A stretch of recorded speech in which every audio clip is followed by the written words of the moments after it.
On June 24th, Joseph arrives in Carthage around midnight. A mob of hundreds of militiamen are already gathered waiting for them, partly due to Thomas Sharp's call for these people to come, calling the entire militia together at Carthage or Warsaw. Sharp exaggerates, saying he's got 7,000 armed men ready to attack.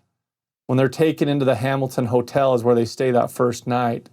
A chaotic scene breaks out and someone shouts, "Stand away, let us shoot the Mormons. Blank, blank, you old Joe, we've got you now." They sense blood, they sense it at hand. The next day on June 25th, in the morning, Joseph wakes up and he posts the bail. Like, okay, I'm going to post bail and leave and go back to Nauvoo. Sensing that Joseph's going to slip out of their hands, those who are against him immediately file another charge of treason, and because they know the treason will hold him. And one person says, if the treason charges don't succeed, they had 18 others ready. On June 26, Joseph meets with Governor Ford and tells him there's a plot afoot to kill him. He has heard it. He's heard the Higbees. He's heard people talk about it. He knows what's going on. Governor Ford tells Joseph he's overly alarmed, that the people aren't that cruel. Governor Ford promises to protect Joseph. He tells him that he's going to go to Nauvoo and promises to take Joseph with him the next day.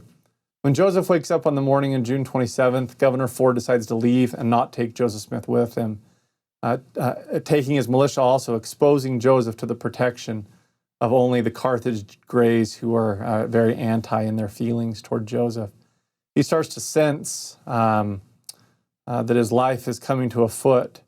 One person says, "We've had too much trouble to bring old Joe here, to ever let him escape alive, and unless you want to die with him, you had better leave before sundown, and you'll see that I can prophesy better than old Joe."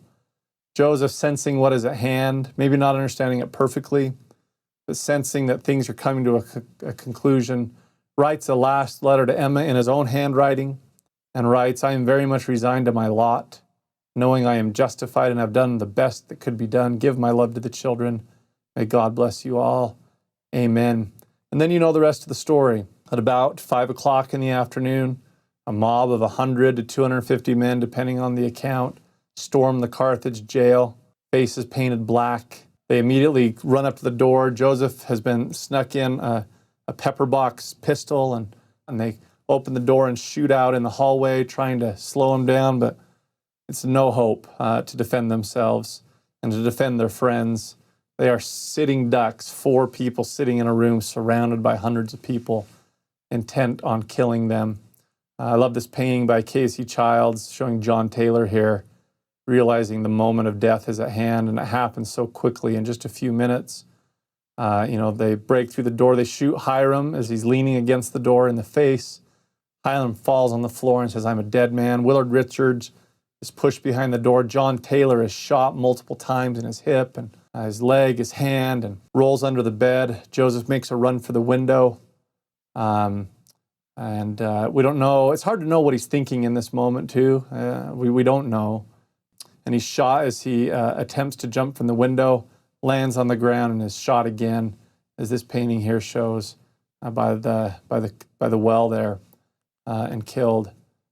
There's a beautiful painting here by Gary Smith, the artist Gary Smith, showing when they come to recover and get the bodies of Joseph and Hiram. Well, as I wrap this up and conclude these events that led up to this tragic, sad martyrdom and death of Joseph and Hiram,